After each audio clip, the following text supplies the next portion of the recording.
jammu ko nyande wabboto siminani ri ko goddo kan hala baadi enen dodi do on anday goddum si goddo nani kan hala baadi enen dodi do he hare de mari fari enen dido parce que meccanta on kisan do dum joni so ngani nyamu gol naate waldo mamna ko kol minute mi kola hundu ko mi amata dum koy mi kola yotto mi hundu ko mi wado ni haro mutata hundu ko do ngandi lanka bineti dara ko on da wadde ko mi ala ne seri fo ha mi ronka ko jabata ko ha da ko dum o jettata mille ko min jibini mo kono awa simo fala si on ala ni seri fo mo mi hippa ndiya ko terrasse mi yana min no gonni la rendo on to non haray no mi do ngani no wempoli no fibi to ka haray no mi yana mi no gonni redo ando mi no non tigi don bonni redo bawo weltorando ti do ngandi lanka mi don ka ko mi gera kisa so nani fanke no na kune me so nanar non kadi halo mi jeje taw ngandi kadi hale ya ma bomi nata mi wado parce que do jawre mo de fe gae a kenan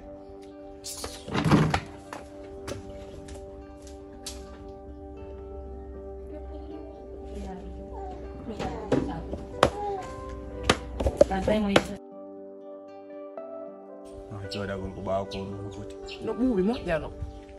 dum men sim nyalliti ga ko baaso ngankuni Bayno kono ankad minima ya woncita nan do hala pos min ko do mi kalo to Allah woni cool bayno ngono ngo nyallata ga so yalti bimbi kono sim nyalliti ara ko do la fala wadde do bokko mabbe wadda ko fota ka be wengo mi wala wadde ga lele kullo ka mi wengo mi haylo nyallangal ko nyande mi yaali goddo ko ngati kundo on tawa e fay bendu man niki betaje bogongo fay ko watta do ko mi seri fu mi wadi awatu mi fanki o nyami welno Allah defana Allah to mi yeti kama sim nyalliti ko tori ngala to ba jabata jonno ngande yaada yawo soden defe mi defo ma fa mi defo tori ni ma defo tori mi defo ma dan do la burma wade defu de ga ambu min kede mura ma wade defu yo ayno defugol jon burino aha lan ko nena wallahi ma nyanta no weli wara nena wallahi be jabata kam batta go benna min kadu mekkito si be ala do ko mo defantare modi mi yabe wallahi mi yabe tindine won ka koto serif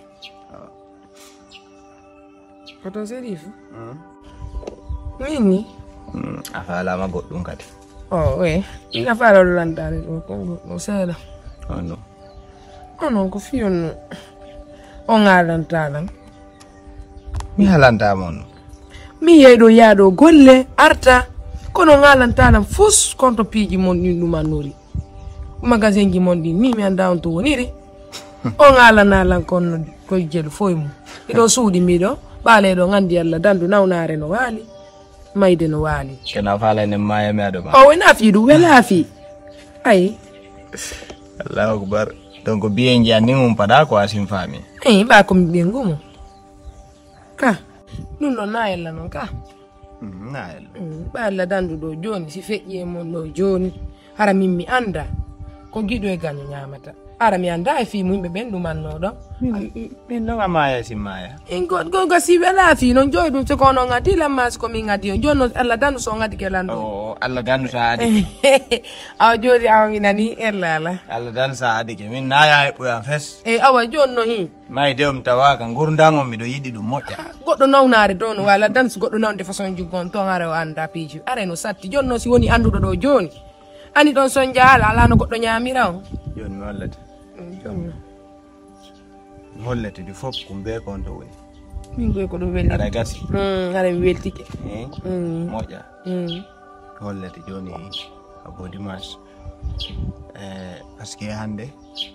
préparation mi joni dimanche entre hande yaade yalta jette o ton jinde mi hollete fop las janni fofo ko no woni re aw afami abantu non kadi la o makaydeji di non der ga donc mi hollete ko en fait c'est promet c'est bon oto je mo wonde gollude do parce que mi nane do yodde do façon chauffeur be mo jam minni mi hollete ko mi hollete mi hollini raw kadi afami ko wi da ko no laba ko en fait alla dandu accident woodi piiji ɗin fof ça peut arriver donc c'est vrai ko hakkille holluɗa ɗo quoi faami promettima yantere hande eyayi mi hollete fof nodi ɗo yo noon pour l'instant yo yaltinanalam bradaji ɗi ara defanalan ataya ko wiyata ha kikiɗo noon kadi woreɓe amen ara ga joni wansi ɓe ari koye ɓe taw ko ɓen mo min defantalan ataya ko andi kamɓe ɓe jomba nde mi yeeyo kamɓe defanta ɓe ataya jono laarde voilà yalti matreji ɗi fof moƴƴa forme moƴƴa mbaadi on mbo ɓi reyowol min miɗo ko suudu ga nokku mi yaali ande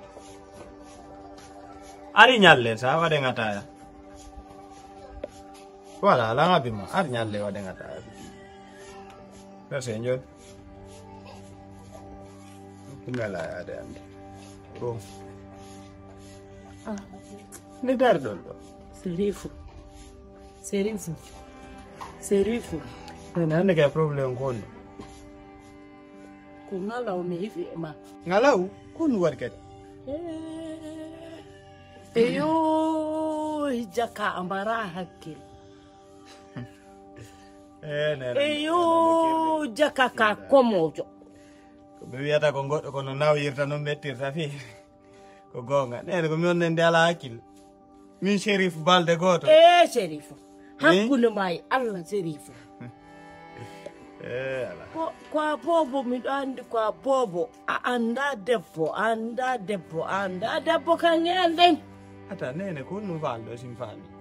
ko num mi waɗi kadi ko tawata hawra ñande o ñande ɗa wadde ko hawrananam ɓaade komi waɗi o hawra mi anda joni